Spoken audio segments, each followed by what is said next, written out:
Hi friends, Ayyanar துணை serial இனி வரப்போகிற எபிசோட்ஸ்க்கான அப்புறமா தான் இந்த வீடியோவில் பார்க்க போகிறோம். வாங்க ஃப்ரெண்ட்ஸ் பார்க்கலாம். இப்போது சோழன் பண்ணது அவருக்கே ரிப்பீட்டாக மாறிடுச்சு. ஸோ நிலா ஆமாம் உனக்கு கல்யாணம் ஆகிடுச்சு அப்படின்னு தெரிஞ்சு என்னால் தானே உங்கள் 2 பேருக்குள்ளே பிரிவு ஏற்பட்டுருச்சு. காயத்ரி நீ கல்யாணம் ஆனத்தை மறைச்சிட்டேன்னு கோவப்பட்டு போயிட்டா. அதனால் இந்த பிரச்சனையை நானே சரி பண்ணுறேன். காயத்ரி உனக்கு நான் கல்யாணம் பண்ணி வைக்கிறேன், பேசி கூட்டிகிட்டு வரேன், நீங்கள் வீட்டெல்லாம் ரெடி பண்ணி வைங்க, நம்ம வீட்டுக்கு ஒரு பொண்ணு வந்தால் சந்தோஷமாக வாழணும்ல அப்படின்னு சொல்லிட்டு நிலாவும் சோழனும், அதாவது பல்லவனும் கிளம்பி காயத்ரியை பார்க்க போயிருக்காங்க. அப்போ சோழன் வீட்டில் பயங்கரமாக புலம்பிட்டு இருக்காரு. என்னென்ன அவ கூட்டிகிட்டு கல்யாணம் பண்ணி வைக்கிறேன்னு சொன்னால் நீங்கள் எல்லாரும் உடனே சரின்னு சொல்லிவிடுவீங்களா? அப்போ நிலா எனக்கு டிவோர்ஸ் கொடுத்துட்டு இந்த வீட்டை விட்டு போனால் உங்கள் எல்லாருக்கும் பரவாயில்லையா அப்படின்னு சொல்லிட்டு சோழன் கேட்டுட்ருக்காரு. நீ தானே ஆசைப்பட்ட அப்படின்னு சொல்லிட்டு, நான் இதுக்கான ஆசைப்பட்டேன், அவள் கூட சேர்ந்து வாழணும்னு தானே ஆசைப்பட்டேன், இப்படியெல்லாம் பண்ணால் அந்த பொண்ணு உங்க கூட சேர்ந்து வாழ்ந்துடுமாடா அப்படின்னு சொல்லிட்டு இவங்கெல்லாம் பேசிகிட்டு இருக்காங்க. அப்போது நிலா போயிட்டு அங்கே காயத்ரியை பார்த்து பேசுகிறாங்க. அதாவது காயத்ரியை வீட்டுக்கு கூட்டிகிட்டு வரதுக்கு இல்லை, இந்த பிரச்சனையை சால்வ் பண்ணுறதுக்கு. தெரிஞ்சோ தெரியாமல் சோழன் தப்பு பண்ணிட்டாரு. ஸோ அவர் பண்ணுறது முட்டாள்தனம் அப்படின்னு எல்லாருக்குமே தெரியும். அவருக்கு தெரியல அது நிலாவை கடுப்பேற்றுறேன் அப்படின்ற விஷயத்துல தான் இதெல்லாம் பண்ணாரு. ஆனால் நிலாவுக்கு அந்த மாதிரி ஒரு எண்ணம் கிடையவே கிடையாது.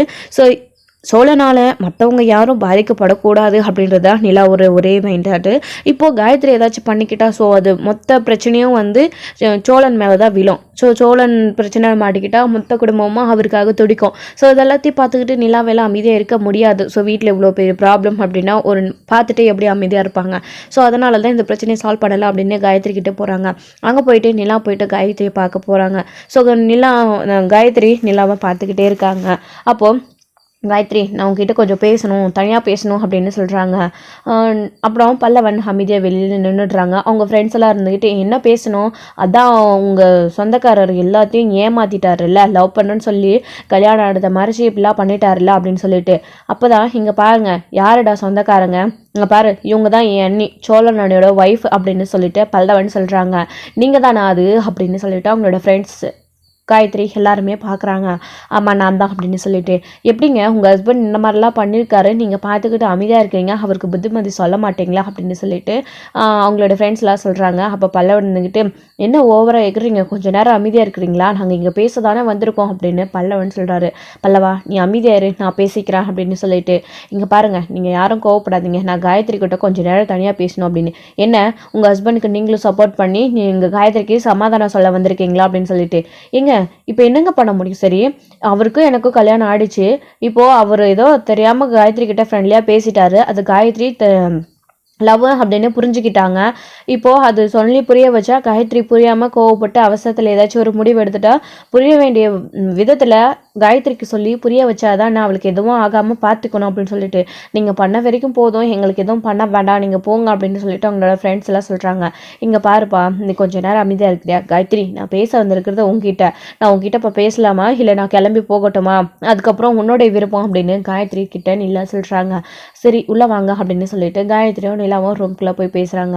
அப்போது நிலா காயத்ரிக்கு எடுத்து சொல்லி புரிய வைக்கிறாங்க. இங்கே பாருமா அவர் ஏதோ ஒரு கோவத்தில் பண்ணிட்டாரு, அவர் உங்ககிட்ட கேஷுவலாக தான் பழகினாரு, ஆனால் அதில் நீ லவ்னு புரிஞ்சுக்கிட்ட, உன் கூட இப்படியெல்லாம் பேசினா நீ லவ்வாக எடுத்துப்ப, இப்படி மாறும் அப்படின்னு சொல்லிட்டு அவர் இதை எதிர்பார்க்கல, தெரியாமல் பண்ணிட்டாரு, உண்மையிலே எனக்கும் சோழனுக்கும் கல்யாணம் ஆயிடுச்சு, நீ அவரை நினச்சே கவலைப்படாத, உன்னுடைய வயசு வேற அவருடைய வயசு வேற, நீ படிக்க வேண்டிய பொண்ணு, படிக்க வேண்டிய வயசில் இதெல்லாம் பண்ணுறதே ரொம்ப தப்பு, சரியா, நீ நல்லபடியாக படித்து காலேஜ் முடிச்சு அதுக்கப்புறமா உன் எய்ம் என்னவோ அதுபடி நீ நல்லா ஒரு வேலைக்கு போகிற அளவுக்கு நீ நல்லா படிக்கணும், உன்னுடைய பேரண்ட்ஸ் எவ்வளோலாம் உன்னை கஷ்டப்படுத்தி இங்கே தங்கி படிக்க வைக்கிறாங்க, நீ இப்படிலாம் இருந்தால் உன்னோட பேரண்ட்ஸ் கவலைப்பட மாட்டாங்களா, இங்கே பாரு முதல்ல நீ இப்படி பண்ணிட்டு இருக்க அப்படின்னு தெரிஞ்சாலே அவங்க ரொம்ப மனசடைஞ்சு போயிடுவாங்க, உன்னுடைய படிப்பையே பாதியிலே நிறுத்திடுவாங்க, இதெல்லாம் உனக்கு தேவையா, அப்புறம் வீட்டில் பிரச்சனை வரும், அப்பா அம்மாவுக்கு உடம்பு சரியில்லாமல் போகும், நீ இப்படி பண்ணுற அப்படின்னு தெரிஞ்சாலும் அப்பா அம்மாவுக்கு ஹார்ட் அட்டாக் வரலாம், என்ன வேணாலும் நடக்கலாம்,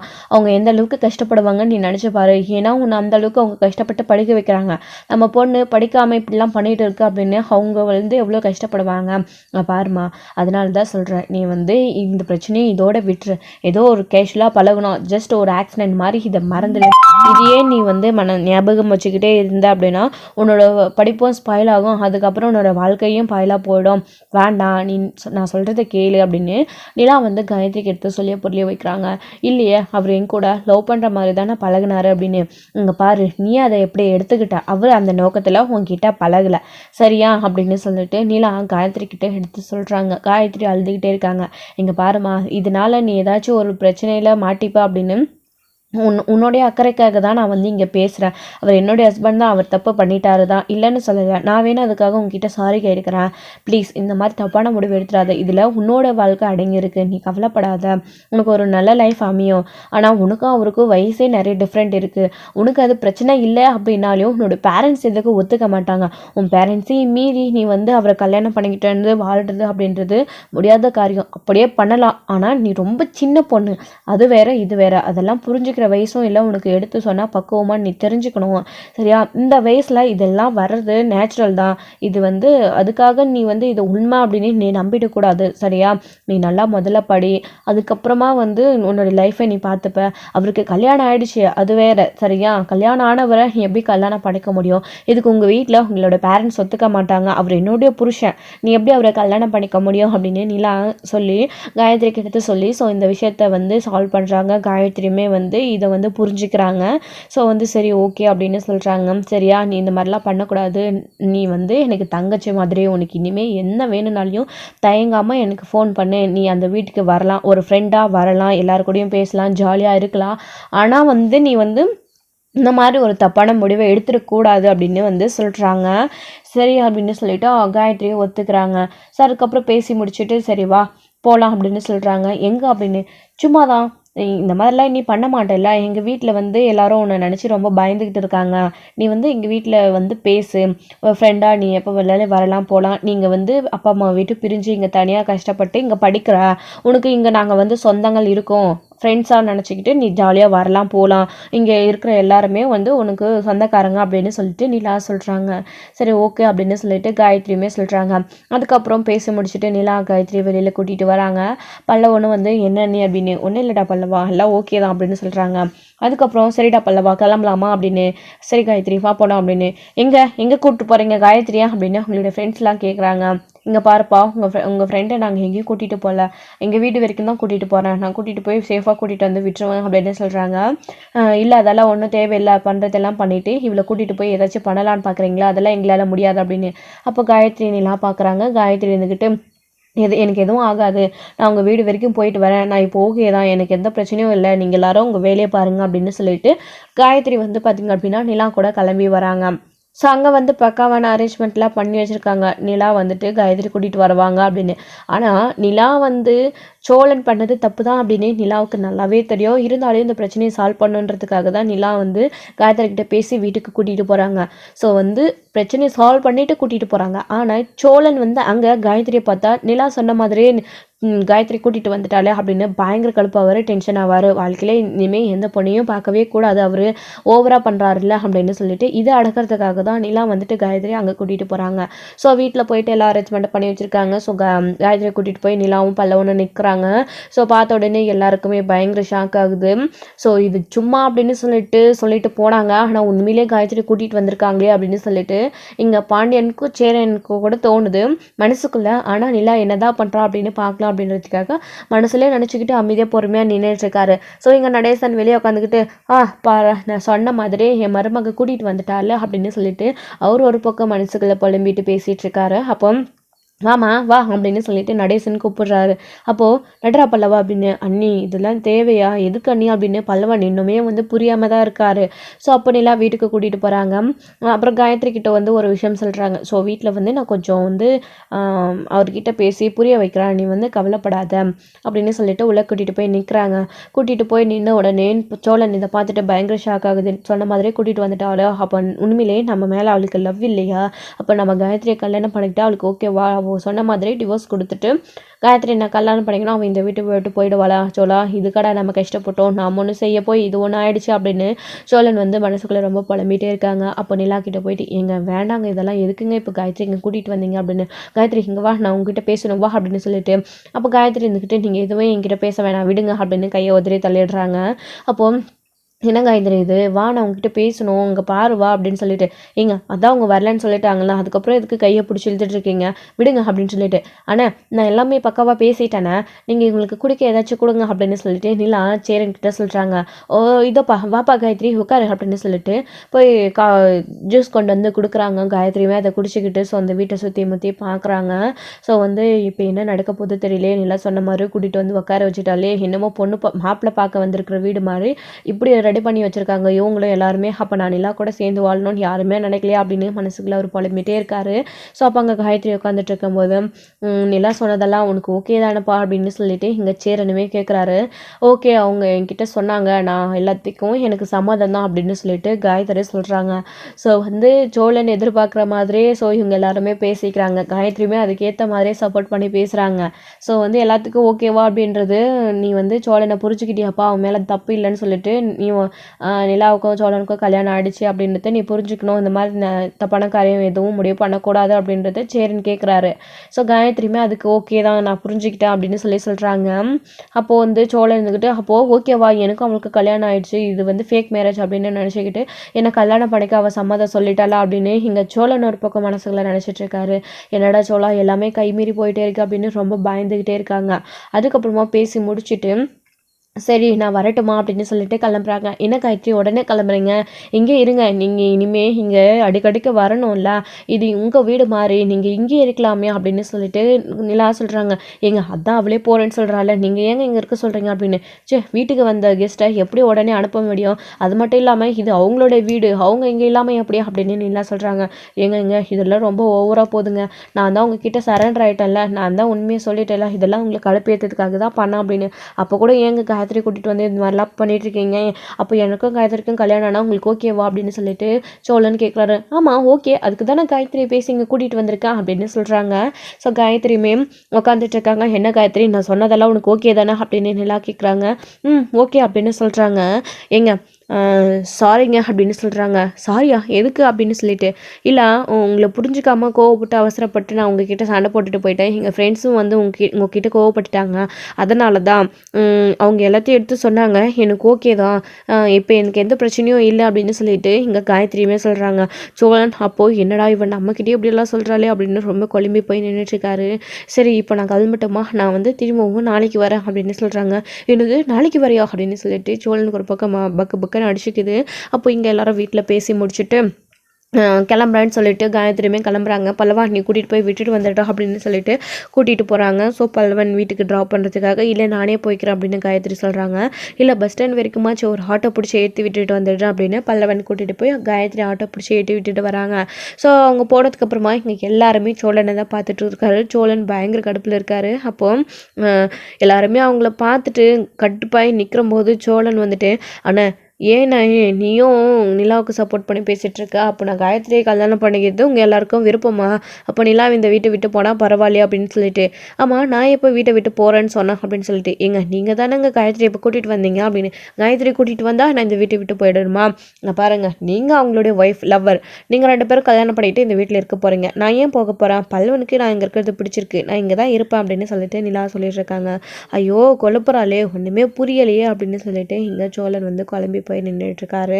ஸோ அப்போ வந்து கொஞ்சம் நேரம் கழிச்சு, இங்கே பாருடா சோழா, இந்த மாதிரி வேலையெல்லாம் வச்சுக்காதா அப்படின்னு சேரன்னு சொல்கிறாரு. என்னண்ணே என்ன மாதிரி வேலை, அதுதான் நான் பண்ணது தப்புன்னு சாரி கேட்டுட்டேன்லண்ணே, நீங்கள் தான் அதை டோட்டலாக வேறு மாதிரி மாற்றி விட்டுட்டீங்களே அப்படின்னு சொல்லிட்டு, டே அதெல்லாம் நிலா உனக்கு இப்படி சொன்னால் தான் புரியும் அப்படின்றதுக்காக நிலா பண்ண வேலைடா அப்படின்னு சொல்லிட்டு இங்கே சேரன்னு சொல்கிறாரு. இதை கேட்டு குழம்பி போய் நிற்கிறாரு சோழன். அப்போது அண்ணா ஏன் சொன்னீங்க அப்படின்னு சொல்லிட்டு இங்கே நிலா ஒரு பாவம்ப்பா ரொம்ப தவிக்கிறான், விட்டுருப்பா சொல்லிடலாம் அப்படின்னு சொல்லிட்டு, என்னென்ன நீங்கள் எல்லோரும் என்ன பேசுகிறீங்க ஒன்றும் புரியலை அப்படின்னு சொல்லிட்டு, டே இனி நீ வாழ்க்கையில் இந்த மாதிரி தப்புலாம் பண்ணக்கூடாது அப்படின்றதுக்காக அவங்க உனக்கு கற்றுக் கொடுத்த பாடம், இங்கே பாரு புரிஞ்சுக்கோ, அவங்க பிரச்சனையை வந்தும் பெருசாக வளர்க்க போகல, இந்த பிரச்சனையை இதோட முடிக்க தான் அவங்க போயிட்டு வந்தாங்க, காயத்ரி கிட்ட எல்லாத்தையும் பேசி அவங்க பிரச்சனையை சால்வ் பண்ணிட்டாங்க, இனி இந்த மாதிரி நடந்துக்கிற வேலைலாம் நீ வச்சுக்காதா அப்படின்னு பாண்டியன்னு சொல்கிறாங்க. எங்க உண்மையிலேவா அப்படின்னு சொல்லிட்டு நிலா கிட்டே கேட்குறாங்க. ஆமாம் அப்படின்னு அப்படின்னு சொல்லிட்டு நிலா சோழனை பார்த்து முறைக்கிறாங்க. ஏங்க உங்களுக்கு இதெல்லாம் தேவையா? ஏங்க இப்படி முட்டாள்தனமாக ஒரு விஷயம் பண்ணுறீங்க? எந்த ஒரு பொண்ணு பார்த்தாலும் பல்ல இழிச்சிட்டு அப்படியே போயிடுவீங்களா? வீட்டில் ஒரு தம்பி அதாவது உங்களுக்கு பின்னாடி 2 தம்பிங்க இருக்காங்க அப்படின்னு கொஞ்சமாச்சும் எதிர்பார்த்தீங்களா? ஏங்க லவ் பண்ணலாம் தப்புன்னு சொல்லலை, ஆனால் நீங்கள் இப்படி ஒரு வேலை பண்ணது தான் ரொம்ப தப்பு. அந்த பொண்ணு சின்ன பொண்ணுங்க, உங்களுக்கு கல்யாணம் ஆனதை மாதிரி இப்படிலாம் அந்த பொண்ணுக்கிட்ட லவ் அப்படி இப்படின்னு பேசிகிட்டு இருந்தா அந்த பொண்ணு தப்பான முடிவு எடுத்துட்டா சரின்னு சொன்ன மாதிரி என்ன பண்ணுவீங்க? இப்போ சப்போஸ் நான் போய் பேசாமல் இருந்தால் காயத்ரி அந்த முடிவு தான் எடுத்துருப்பா அடுத்து அப்படின்னு சொல்லிட்டு நின்னா சொல்கிறாங்க. ஏங்க அப்படின்னு சொல்லிட்டு பல்லவன் நிலா கிட்ட பேசிட்டு நின்றுட்டு இருக்காரு. நீங்கள் பேசவே பேசாதீங்க, எவ்வளோ பெரிய தப்பு பண்ணியிருக்கீங்க, இனிமேல் இந்த மாதிரி விஷயம் பண்ணாதீங்க அப்படின்னு சொல்லி நிலா பயங்கர கோவப்பட்டு இங்கே திட்டிகிட்டு இருக்காங்க. நம்ம சோழனையே, என்னம்மா நீ இந்த பிரச்சனையை முடிச்சுட்டு வந்து நிற்கிற, எங்கேயாச்சும் மாட்டிட்டு சாவட்டும் விட்டுட்டு வராமல் ஏமா அப்படிலாம் பண்ணுற அப்படின்னு நடேசன் கேட்குறாரு. ஸோ நிலாவுக்கு நடேசனை பற்றி நல்லாவே புரிஞ்சு வச்சுருக்காரு நடேசன் வந்து நிலாவை பற்றி. ஸோ அதனால தான் நடேசனுமே அப்படி பேசுகிறாரு. ஸோ எல்லாரும் முன்னாடியும் கூனி குறுகி போய் நின்றுட்டுருக்காரு சோழன் வந்துட்டு. எல்லாருமே ஆளுக்கு ஒரு பக்கம், அந்த பக்கம் பாண்டி, இந்த பக்கம் நிலா, அந்த பக்கம் சேரன், எல்லாருமே காய்ச்சி மூச்சுன்னு திட்டிக்கிட்டே இருக்காங்க சோழனை. ஐயோ போதும் விடுங்க, நான் பண்ணது தப்பு தான், இனி எந்த பொண்ணுமே நீ திரும்பி கூட பார்க்க மாட்டேன், வேணும்னா நான் கார் ஓட்டுறும் போது கூட ஹெல்மெட் போட்டே ஓட்டுறேன் ஓகேவா அப்படின்னு சொல்லிட்டு சோழன் சொல்கிறாரு. திருந்துனா சரிடா அப்படின்னு சொல்லிட்டு சேரன் சொல்கிறாரு. அண்ணே ஏதோ தெரியாமல் பண்ணிட்டேன், எல்லாம் நிலாவும் நானும் சேர்ந்து வாழணுன்றதுக்காக தானே, அவங்க என்னை புரிஞ்சுக்கணுன்றதுக்காக தானே, அவங்களே என்னை புரிஞ்சிக்கல, விடுங்கண்ணே பரவாயில்ல இருக்கட்டும் அப்படின்னு சொல்லிட்டு சோழன் வந்து இந்த விஷயத்தில் தப்பு பண்ணிட்டா அப்படின்னு அதாவது வருத்தப்பட்டாலையும், ஸோ நிலா இப்படி பண்ணிட்டாங்க, இப்படி வந்து நம்மளை நம்ப வச்சு ஏமாத்திட்டாங்க, அப்போ நம்ம மேலே நிலாவுக்கு லவ் இல்லை அப்படின்னு தெரிஞ்சதுக்கப்புறமா சோழன் வந்து ரொம்ப மனசொடைஞ்சு போய் அங்கேருந்து வீட்டை விட்டு கிளம்பி போயிடுறாரு. ஸோ அப்போ எங்கடா போகிறச்சேரா அப்படின்னு சொல்லிட்டு, நான் எங்கேயோ போகிறேன் விடுண்ணா அப்படின்னு சொல்லிட்டு இங்கே சோழன் வந்து சொல்லிட்டு சேரன் கிட்ட போயிடுறாங்க. டே சோழா நில்லுடா அப்படின்னு. அண்ணா விடுண்ணே கொஞ்ச நேரம் கழிச்சு அவனே வந்துடுவான் அப்படின்னு பாண்டியன்னு சொல்கிறாங்க. அப்புறம் நிலாவுமே இருந்துக்கிட்டு, அண்ணா விடுண்ணே அவர் இப்படி ஆயிடுச்சேன்ற வருத்தத்துலேயும் இங்கே நின்று நம்ம எல்லாரையும் ஃபேஸ் பண்ண முடியாமல் அவர் இங்கேருந்து போகிறாரு, வந்துடுவார் அப்படின்னு சொல்லிட்டு நிலாவுமே சொல்கிறாங்க. ஆனால் சோழன் உண்மையிலே வந்து ரொம்ப ஹர்ட் ஆகிருக்காரு. ஸோ அதனால் வந்துட்டு ரொம்ப தூரத்தில் போய் கார் எடுத்துகிட்டு போய் வந்து ஒரு பிரிட்ஜ் மேலே நின்றுக்கிட்டு அவர் பாட்டுக்கு வந்து கார் ஓப்பன் பண்ணி வச்சுட்டு ஜாலியாக வந்து அங்கே படுத்துக்கிட்டு நடந்ததெல்லாம் நினச்சி பார்த்துக்கிட்டு, என்ன சோழா கொஞ்சம் கூட நிலாவுக்கு உண்மையில காதலே இல்லையாடா, நீ என்ன பண்ணாலும் அவள் அதுக்கு எதிராக தான் பண்ணுறா, விட்டுடா தயவு செஞ்சு, எதுக்குடா அவளே மனசு மாதிரி வந்தால் வரட்டும், இல்லைனா நடந்தது இதுதான் விதி அப்படின்னு சொல்லிட்டு போக வேண்டியதுதான்டா, அவள் நமக்கு வேணும்னு ஆசைப்பட்டோம், அவள் ஆனால் இப்படி ஆயிடுச்சு, அவளுக்கு நமக்கு இல்லை அவள் அப்படின்னு ஆயிடுச்சு, எதுக்குடா இதுக்கப்புறம் வருத்தப்பட்டுக்கிட்டா சோழா அப்படின்னு ரொம்ப நேரமாக அங்கேயே படுத்துக்கிட்டே விட்டுதை பார்த்துக்கிட்டே யோசிச்சுக்கிட்டே ரொம்ப வருத்தப்பட்டுக்கிட்டு மனசுக்குள்ளேயே வருத்தப்பட்டு உட்காந்துட்ருக்காரு சோழன் வந்துட்டு. ஸோ நைட் ஆகிடுச்சு, ரொம்ப நேரம் ஏன் சோழன் வரவே இல்லை, எல்லாருமே சோழன் தான் எதிர்பார்க்குறாங்க. அண்ணி எங்கே போயிட்டாரா அண்ணா, இன்னும் ஆளே காணும் அப்படின்னு சொல்லிட்டு, தெரியலையேடா அப்போ போனவரே இன்னும் வரலை அப்படின்னு நிலாவும் சொல்லிட்டு இருக்காங்க. என்னடா பாண்டி வந்துடுவான்னு பார்த்துச்சு, இன்னும் வரலையடா, ஒரு வேளை உண்மையிலே ரொம்ப மனசு கஷ்டமாக எங்கேயாச்சும் போயிட்டானாடா அப்படின்னு ஃபோன் பண்ணி பாருங்கடா அப்படின்னு சொல்லிட்டாங்க. எல்லாருமே ஃபோன் பண்ணி பார்க்குறாங்க, ஃபோன் ரிங் ஆகுது தவிர சோழன் எடுக்கிறதே இல்லை. ஸோ நிலா கூட நானும் பண்ணி பார்க்குறேன் அப்படின்னு சொல்லிட்டு பண்ணுறாங்க. பார்த்துட்டு சோழன் எடுக்கிறதே இல்லை. இந்த அளவுக்கு எல்லாரும் என்னை ஹர்ட் பண்ணி என்னோட மனசை கஷ்டப்படுத்திட்டு என்னை யாருமே புரிஞ்சுக்காமல் பேசிட்டு இப்போ எதுக்கு நான் இல்லைன்னு உடனே எல்லாரும் ஃபோன் பண்ணுறாங்க, நான் இல்லைன்னா அந்த வீட்டில் நீங்கள் எல்லாரும் சந்தோஷமாக இருப்பீங்களா, நாங்கள் இருந்தால் தான் நிலா கூட சேர்ந்து வாழணும்னு எல்லாரும் வந்து, அதாவது நான் பண்ணுறதெல்லாம் தப்பு நினைக்கிறேன், அதனால உங்கள் எல்லாருக்கும் கஷ்டமாக இருக்குது, இனி வந்து நான் எதுக்கு வரணும் அப்படின்ற மாதிரி சோழன் வந்து யோசிச்சுக்கிட்டே அங்கே உட்காந்துட்ருக்காரு. ஸோ வீட்டில் இங்கே எல்லாரும் வந்து சோழன் வரல அப்படின்னு வெயிட் பண்ணிகிட்ருக்காங்க. எல்லாமே ஒரு 2-3 டைம் ஃபோன் பண்ணி பார்க்குறாங்க, சோழன் எடுக்கிறதே இல்லை. உண்மையிலே வந்து வருத்தப்பட்டு போயிட்டாரா என்ன அப்படின்னு சொல்லிட்டு நிலா வந்து யோசிச்சுட்ருக்காங்க. அதுக்கப்புறம் நிலாவுமே வந்து வாய்ஸ் மெசேஜ் கூட போடுறாங்க, எங்கே இருக்கீங்க வீட்டுக்கு வாங்க, எல்லாரும் உங்களுக்காக தான் காத்துட்ருக்கோம் அப்படின்னு சொல்லிட்டு. ஸோ வேலையாக இருக்கீங்களா, ஏதாச்சும் சவாரிக்கு போயிருக்கீங்களா அப்படின்னு சொல்லிட்டுலாம் கேட்குறாங்க. ஸோ அதை பார்த்தாலும் சோழன் வந்து ரிப்ளை பண்ணுறதே இல்லை. என்ன வெறும் ஃபோன் பண்ண எடுக்க மாட்டேன்றாரு, மெசேஜ் பண்ண மட்டும் பார்க்குறாரு, ஃபோன் கையிலே வச்சுட்டு தான் அப்போ ஃபோன் எடுக்க மாட்டேன்றாரு அப்படின்னு சொல்லிட்டு நிலாவுமே வந்து இங்கே நினச்சிட்ருக்காங்க. பேசாமல் நான் போயிட்டு பார்த்துட்டு வந்துட்டோமாண்ணா அப்படின்னு சொல்லிட்டு இங்கே வந்து பாண்டியன் சொல்கிறாரு. இல்லைடா நான் போய் பார்த்துட்டு வரேரு அப்படின்னு சேரன் சொல்கிறாரு.